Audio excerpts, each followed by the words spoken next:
Sit with me a moment, for today we speak of crowns, power, and the illusion that man chooses his own rulers. Many men believe that the throne belongs to whoever can seize it, whoever fights hardest, whoever wins the votes, whoever gathers the greatest army. Yet the scriptures whisper something different, something far deeper. In the ancient days of Israel, there lived a king named Saul, tall, strong, impressive to the eyes of men. The people wanted a king like the nations around them, and so Saul was chosen. But though the crown sat upon his head, it never truly belonged to him, for the crown belongs to God. When Saul disobeyed the command of the Lord, the prophet Samuel spoke words that echo through the ages. "The Lord has torn the kingdom from you today." Imagine hearing such words.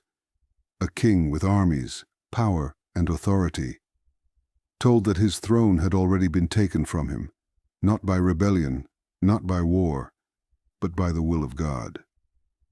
Scripture tells us in 1 Samuel 15:23 that rebellion is as the sin of witchcraft, and because Saul rejected the word of the Lord rejected him as king. Think about that, my friends.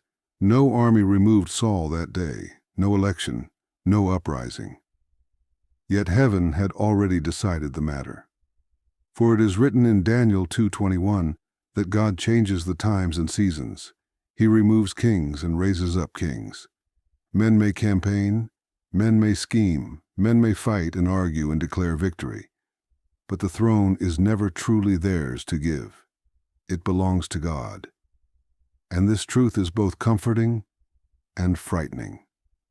Comforting, because it means the world is not spinning in chaos. The rise and fall of leaders is not random. The hand of heaven still moves upon the chessboard of history. But frightening, because God does not only appoint the leaders we like. Sometimes He raises up good kings to bless a nation, leaders who seek justice, wisdom, and mercy. But sometimes He allows difficult leaders to rise, leaders who test a people, expose corruption, or reveal the condition of a nation's heart. In the book of Hosea it says, "I gave you a king in my anger."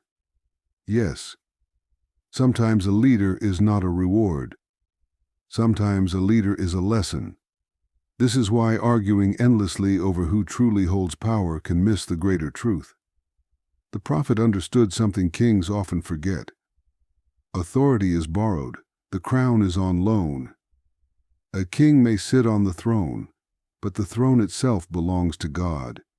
And when God decides the time has come, He removes one ruler and lifts another, just as Saul was removed and a shepherd boy named David would rise in his place.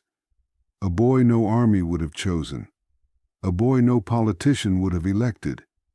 Yet God had already decided. So when men shout, "We chose this leader," or "We will remove that leader," remember the deeper mystery of heaven. For behind every throne stands the unseen hand of the Almighty. Kings may rule nations, but God rules kings. And that, my friends, is wisdom worth remembering. For I am only a wise but old man of many men, and even after many years upon this earth, I have learned this truth remains the same. The crown does not belong to man. The crown belongs to God.